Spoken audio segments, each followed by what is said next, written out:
You're watching LifePoint.tv with Pastor Jeff Wilson. Today, Pastor Jeff starts a new series called The Secret Place.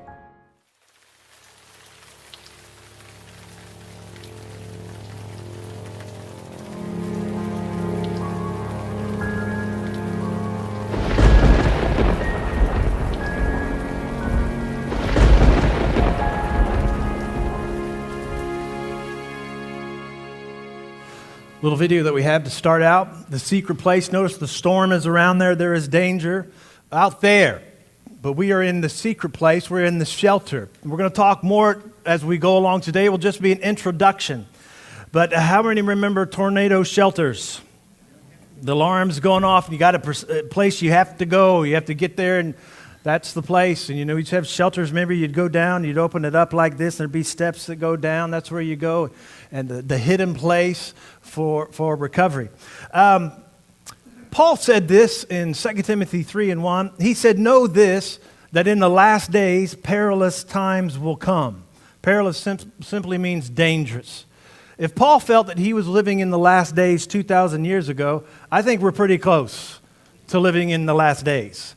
Maybe we're the closest bunch that there is to living. And it is dangerous. I'm just thinking about all that's happening in schools, the shooting. I honestly, back in the 80s, I don't remember it like it is today.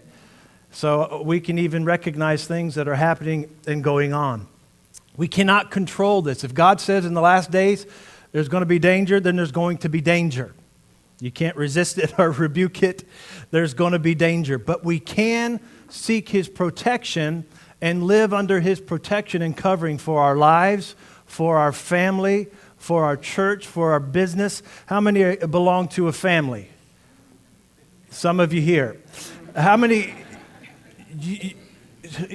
of you love somebody in your family? At least one person. All right, so you want this covering for them as well, right? Psalm 91 was either written by Moses to Joshua or was written by David to Solomon. They're not sure who wrote it. There was no signature on it. They believe it could have been Moses. If you remember, it could make sense. Psalm 91 talks about plagues happening over here, but plagues not happening over here. Or happening here, not happening over here. That's what happened to Egypt, and that's what didn't happen to Israel. David could have written it to Solomon. And if you get that, if you understand that Psalm 91 was written by someone to someone they cared about, it will make sense. For example, let me just read a few verses and we'll have David writing to Solomon. Solomon, listen, son. He that dwells in the secret place of the Most High shall abide under the shadow of the Almighty. I can say of the Lord, Solomon, experience, He is my refuge and my fortress. He is my God, in Him I will trust always. Surely, Solomon, He will deliver thee from the snare of the fowler and from the noisome pestilence. How many can get that flow? Do you see how it's somebody instructing somebody else? And also, because of that, because we believe that the Bible is God's Word, and we do, how many believe the Bible is God's Word? Yeah. Anointed, it's His Word. So we can take this psalm as God speaking to us. Dwell in my secret place. You'll abide under my covering. Now, we're not going to do the whole psalm today. But in the early church, there was a tradition. They would read the whole psalm on Lent. They also would read it as a call and response. They would read all of Psalm 91. And there were places in there where the pastor would read, and then the people would respond, different verses. And then in the last part of Psalm 91, 14 through 16, whoever was writing started to prophesy in writing, and God starts to speak and says, because He has set His love upon me, surely I will deliver him. So there was 3 parts that they would read Psalm 91. We practiced that in our first service, and it didn't go too well. So I decided not to do that, to go through all of Psalm 91 and do call and response. So we'll just practice the first verse and the second verse, if you can do that with me. I'll read the first verse, and then you respond with the second verse. And it'll be up on the screen, and you can all read together. He that dwelleth in the secret place of the Most High shall abide under the shadow of the Almighty. I will say of the Lord, He is my refuge and my fortress. My God, in Him. That was awesome. Where were you guys at 8:30? That would have been really good for that. when you go down verse 14, it says, the Lord says, I will rescue those who love me. I will protect those who trust in my name. What's interesting is throughout the scriptures, God reveals himself over and over again by having different names. God probably has the longest name in the world if you were to look at it. And each of these names in Hebrew and Greek, it reveals a different facet of who God is. And in Hebrew's language, here in verse 1 and 2, you'll notice there are four, even in the English it comes out, there are four different names here for God. He that dwelleth in the secret place of the Most High shall abide under the shadow of the Almighty. I will say of the Lord, he is my refuge and my fortress, my God, in him will I trust. Now, in the Hebrew, these different words bring out a different character of God. Most High is Elyon. It means the highest exalted one. El Shaddai, how many have heard of El Shaddai? Is the Almighty. It means the one who has the power to provide abundantly. The Almighty provider and protector, kind of like a mama bird, and we're going to get into that under mama and the wings. Then you have Jehovah Yahweh, the Lord, the living one. If you recall, you remember Moses asked God, what is your name? They didn't even know his name yet. You're sending me to the people. What is your name? And God said, I am. How many remember that? I am that I am. In the Hebrew, that's Yahweh. We're not sure. We're adding some vowels there. Yahweh means the living one. I'm for real. I'm a living God. And the idea is, I'm the living God who will get personally involved with your life. How many like a God like that? Jehovah Yahweh, I will get personally involved with your life. Then you have Elohim, which is God. This word goes all the way back in history. You can all the way back. El, Al, you have this word. El simply means the strong and mighty one. Any L's in here today? Strong and mighty men? Okay, I guess not. Strong and mighty. Put this all together, notice how it sounds. He that dwells in the secret place of Elyon, the highest exalted one, shall abide under the shadow of El Shaddai, the one who has the power to provide abundantly. I will say of Yahweh, the living one, the one who gets personally involved in my life. He is my refuge and my fortress, my strong and mighty one. In him I will trust. How many like how that sounds? Abiding under his shadow. Now, we've heard that God is love. God is agape, and that's true. But if you start looking through there, you'll notice that he is Elohim, Yahweh, Adonai, Shaddai, Rapha. Nisi is another. Rohai, Jireh, Shalom, Shammah, Mikadesh, Tsidkenu. How many would like to have a name like that? What is your name? Elohim, Yahweh, Adonai. There you go. It means God is our Savior, Lord, provider, healer, protector, shepherd, guide, peace, friend, coach, and judge.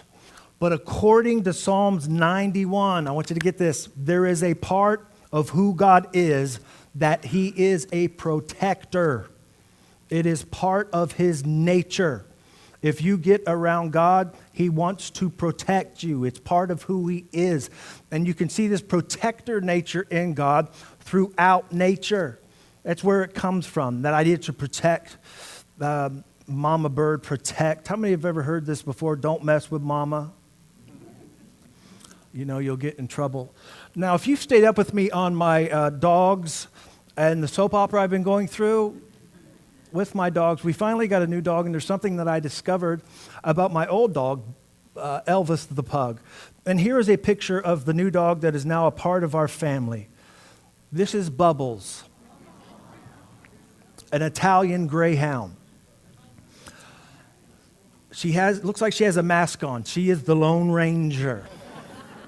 If I was to put a little hat on her, she would look just like the Lone Ranger. She'll grow to about 3 times larger than she is now. She's already gained 2 pounds since she's been with us. Italian greyhounds are supposed to be shy and backward and calm and quiet. We went to the vet because we thought there was something wrong, because she is not shy or quiet or backwards. She's the complete opposite.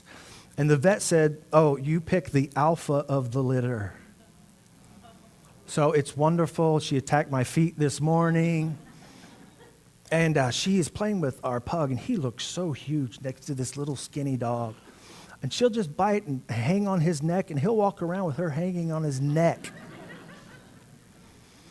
But what we've discovered, Elvis, he will protect whatever dog he lives with. And we didn't understand this. We thought he was crazy because we had another dog, Yoda, and when they would get together, we would take them out, and if any other dogs came up, Elvis would start crying and screaming in this weird,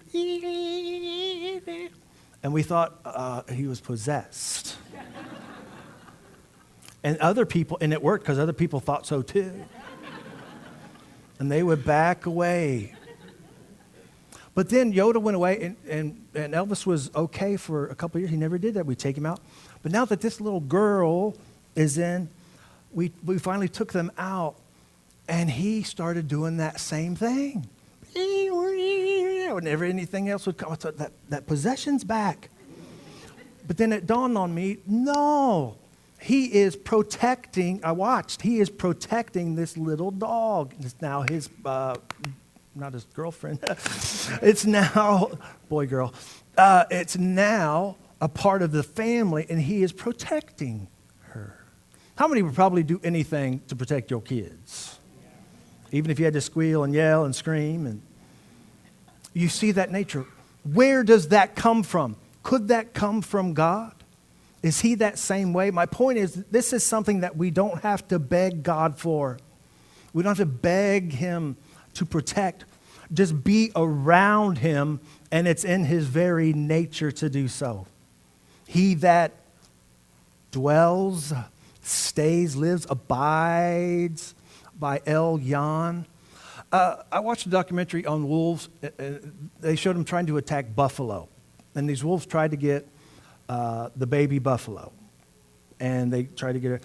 And then they decided we made a mistake because Mama Buffalo and Papa Buffalo came in. And Mama Buffalo and Papa Buffalo outweigh the wolves 20-1 or more. And they took off.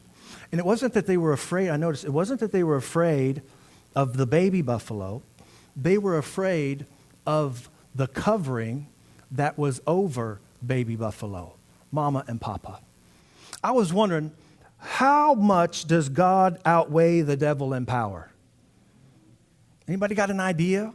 How much does God outweigh the devil in power? 20-1? 100-1? 1,000,000-1? Should I keep going? Let's just all agree, does he way outweigh the devil in power?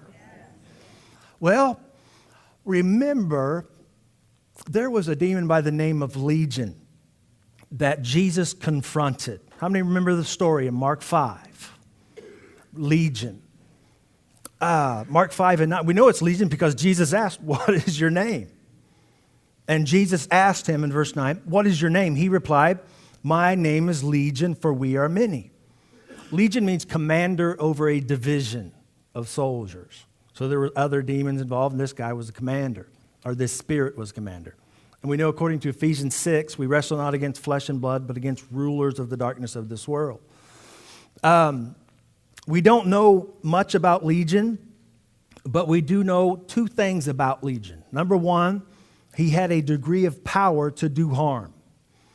And no one could bind him anymore, it says, and not even with a chain. It wasn't just the man, it was this demonic entity in the man that gave him power. For he had often been bound with shackles and chains, but he tore them apart, and he broke the shackles in pieces. No one had the strength to subdue him. So there was power there to do harm, and he was driving this guy crazy. But then Jesus comes, and Legion says something interesting. First of all, this is what second thing we find out about Legion is, he was very much afraid of Elyon, God Most High. I thought you would get excited about that. Notice what happens. And when he saw Jesus from afar, this is the spirit in the man, he ran and fell down before him. And crying with a loud voice, he said, what have you to do with me, Jesus, Son of the Most High God? Legion just happened to be in the wrong place at the wrong time. He got around somebody under the covering of Elyon. and deliverance came. Freedom came. My point is, you can't get around Elyon and he not want to protect and deliver. And this man was delivered, and Legion, who had no power in this situation, he had to go. You find Elyon, the first place it's mentioned is in Genesis. Abraham. He had a nephew by the name of Lot, and Lot was always causing trouble for the family. Does anybody here, don't raise your hand, have anybody in your family that causes trouble for the family? I said, don't raise your hand, sir. Keep it down. Well, what are we going to do about the troublemakers in our family? Can the protection on us, the covering on us, reach our family? Even if they're goofballs. Even if they're causing trouble, can it reach out? Abraham went against 4 kings. It was 4-1. He won. He rescued Lot and brought him back home. The grace of God. And then in chapter 14 it says, Melchizedek, king of Salem, brought out bread and wine. He was priest of God Most High. He blessed Abram, saying, blessed be Abram by God Most High. There it is again, Elyon, creator of heaven and earth. And praise be to God Most High, Elyon, who delivered your enemies into your hand. This is part of what I call the dwelling promise. The dwelling promise in Psalm 91. If you make the Lord your refuge, if you make the Most High your shelter, no evil will conquer you, or no enemy will conquer you. You will trample upon lions and cobras. How many like the idea of trampling upon a cobra? Spiritual cobra. We don't want to go to the zoo and see you trying. Okay. You will crush fierce lions and serpents under your feet. It's talking about the covering that's on our lives. I was reading about Elisha, the prophet in the Old Testament. And Elisha, as far as we know, he wasn't perfect, but he was connected to God, and he lived under his covering. And if you know the story, one day there was just 2 against an entire army, Elisha and his servant. And in the morning, the servant looked, and all these guys were out to get him. And he said, what are we going to do? It's over. And the first thing Elisha said was, do not be afraid. Now that's interesting. If you're surrounded by an army, and it's you and one other guy, how many would say, I should be afraid? I'm going down here. Do not be afraid. He didn't understand why. And then Elisha prayed, Lord, open his eyes. And the young man's eyes were open, and he said he looked behind him. And behind, it says, there was an army that was surrounding Elisha. An angelic army. And they saw horses and fiery chariots. He said, son, there's more with us than there are with them. Do you think that's true? Do you think that's real? Did that really happen? Are there such a thing as angels? Because when we get into Psalm 91, we're going to have to talk about it. We're going to have to talk about it. For he, Elyon, the Most High, will order his angels to protect my brood.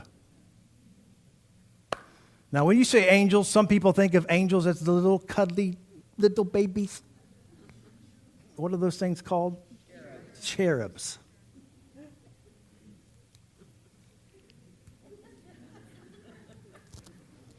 Yak, yak, gook, gook. Now, if angels are little babies, why, when men saw angels, did they fall down as if dead? Oh my, a baby! Run in fear. What are you afraid of? Didn't you see that baby? Woo, freaked me out, man. I fell as if dead. I was afraid of that baby. Angels on our side. And it was interesting what happened. All that army ended up going blind. And they started killing each other. I'm sorry, that's funny.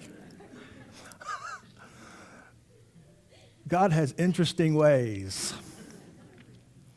They outdid each other. And the two just stood there and watched them defeat each other. Now that's a fight I like. Imagine going and boxing somebody and they're hitting themselves. Thank you very much. As far as we know in Scripture, there is only one being who tried to challenge God himself. Elyon means the highest. There are other gods, G small, angels, spirits. I mean, you find it throughout history. They have names and all this, and it's real. But there is only one Elyon. And you see it even when it talks about heaven in Scriptures. In Isaiah 14, it talks about Lucifer. In Ezekiel 28, it's kind of a double kingdom reference. And it talks about heaven like there's this, when you get to heaven, it all keeps going up. There's like a flow up. And it talks about the mount on the sides of the north. You have to read it in Isaiah 14. Check it out, Ezekiel 28. There was Lucifer. Somehow he was connected to the earth. He was here. And he said, I'm going to exalt my throne above the clouds. I'm going to exalt my throne above the stars of God. I'm going to ascend to the mount on the sides of the north. This mount is basically where the throne of God is, Elyon, the highest. And that's where it talks about in Hebrews 11 and 12, the assembly, millions of angels around here up on the mount of congregation in the sides of the north. They're all up here and God is here. I plan on one day being a part of that congregation. That was weak. Some of you are like, ooh, I don't know. Yeah, come on. He actually tried to challenge God. Somehow or another, 1/3 went with him and talks about his brightness, his wisdom, until sin was found in him. Pride. And it's pride. It has to be pride. And pride blinds a person to reality. I'm going to dethrone God. Who's with me?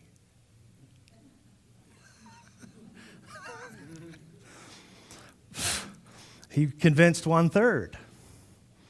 And this guy's cool, man. He's got it. You hear what he's talking about? Coup d'etat. What happens? He goes up. Where does he end up? He comes back down. Did he end up on the throne of Elyon?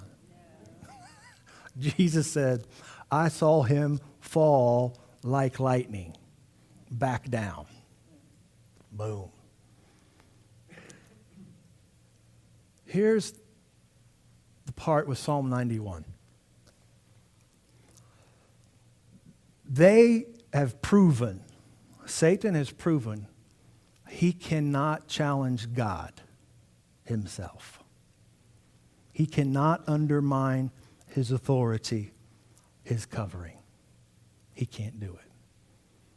So I was thinking about it and praying about it. Then what is he doing?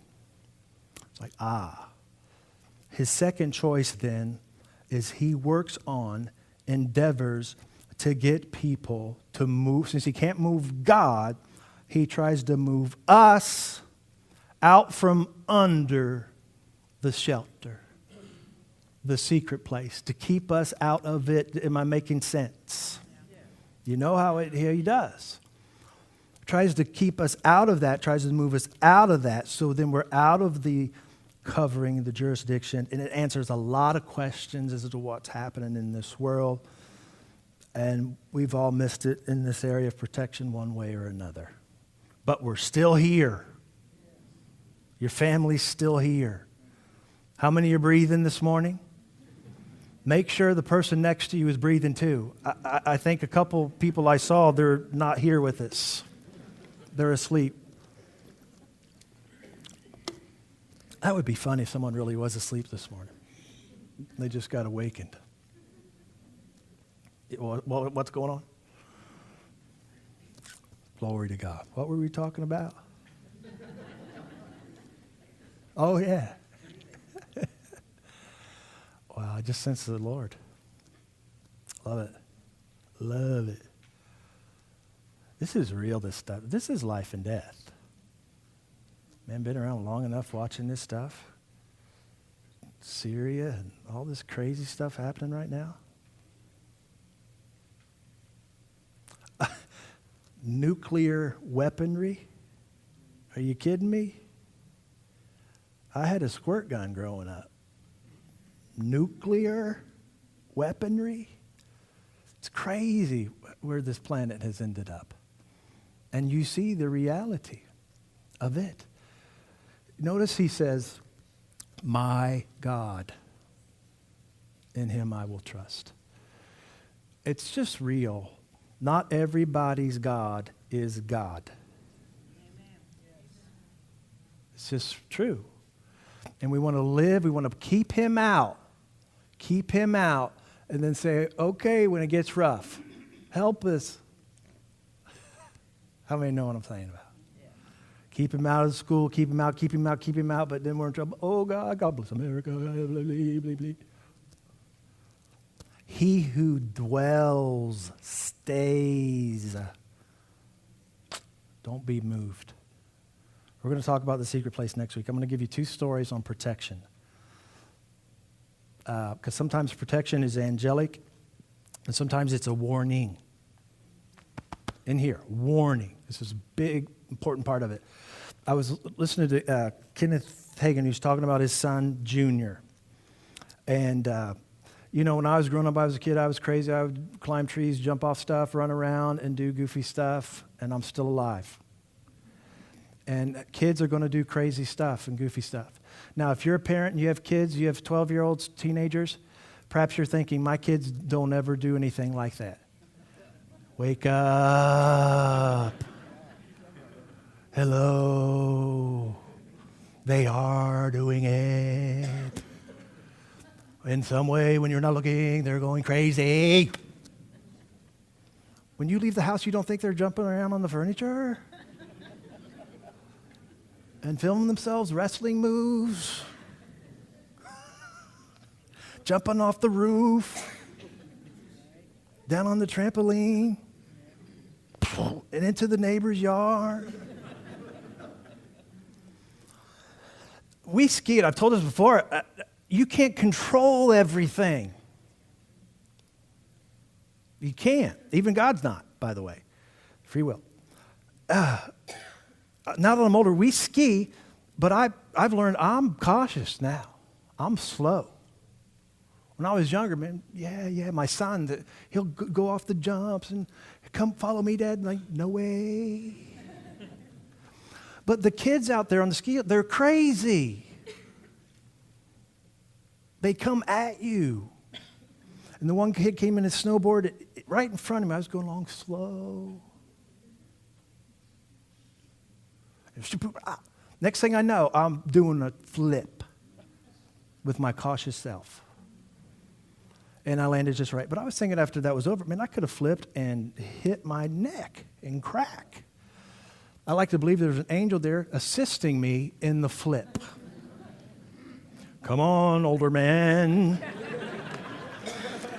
You're not there. You need to keep going a little bit. There you go. Boosh. He was awakened in the middle of the night, Kenneth Hagin, and he just sensed, pray for your son. He's in danger.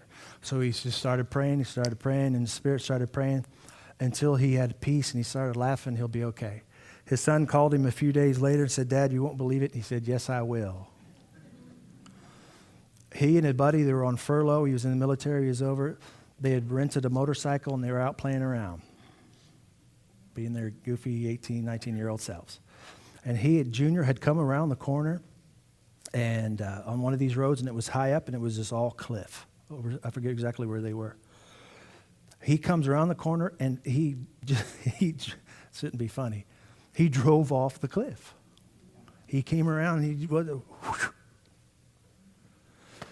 he said, Dad, somebody grabbed me by the shoulders, pulled me up, and threw me back on the road. I thought that was cool. The angel wasn't very polite about it. You goofy kid. Oh, bless his goofy heart. He said, man, it was real hands, Dad. I felt it. He said, yeah. That's that covering that covers your family. It covers others, even the goofy stuff that goes on. One more. Pastor Moore heard him told about his cousin. He's part of the special ops right now. He's in the Middle East somewhere. He can't tell where he's at. He's part of the group. They go in and root out the terrorists. His cousin is a Christian, and he spends a lot of his time, since he's been over there a few years, reading the Bible. Whenever he has free time, he reads the Bible, especially on the Holy Spirit leading and guidance. He's always, thank you, Father, for guidance. Thank you, Lord, for your guidance, etc. And he told a story. He said, this has happened more than once. He was working with some locals that were helping him to get this other group. They went in, and his position is he goes up on a roof. He says, that's how I always do that. He's the snipe. He goes up, and he's prepared. The other guys were getting ready to go in. He was getting ready to take a step up, go up the steps to get his position. And he said, I took my first step, and I heard, it was as loud as could be. Don't go up there. And he stopped. And he looked around to see if anybody else heard it. No one heard it. How many know you have inner ears? You have inner ears. It doesn't have to be out here. Your inner ears are just as real. And I know everybody in here has had some sort of experience like that. And the question is, why don't we respond? Why do we go past that stuff? But we're going to get better at it. And he says, don't go up there. And he resisted it. My buddies and everything. So he said, man, I just backed off and went to the backyard. And the local said, what are you doing? He said, going up. And he said, no, the Lord. And I was like, ah. So the local guy went up there and ambush was set there. Protection. God's protection will come that way, warning. And sometimes it'll come with a grab on the shoulders. But we're going to look at this, and we're going to get into this together. And a big part of this is I will say. So one more time as we close, I'm going to do the first verse, and you're going to respond in the second verse. Are you ready? And if you don't put some oomphah in it, I'm going to go again for another half hour. All right? He that dwelleth in the secret place of the Most High shall abide under the shadow of the Almighty. I will say of the Lord, He is my refuge and my fortress. My God, in Him will I trust. Glory to God. Tell your neighbor, stay under the shelter. Thank you for tuning in to LifePoint.tv and our current series, The Secret Place. If you'd like to learn more about LifePoint Church, you can find us on social media at Facebook, Twitter, and Google+, or you can watch video on YouTube, Vimeo, or Roku. You can also download our free app for your smartphone. Just search for LifePoint Church. Of course, you can also find us on our website at lifepoint.tv. Thank you for joining us, and we hope to see you next time.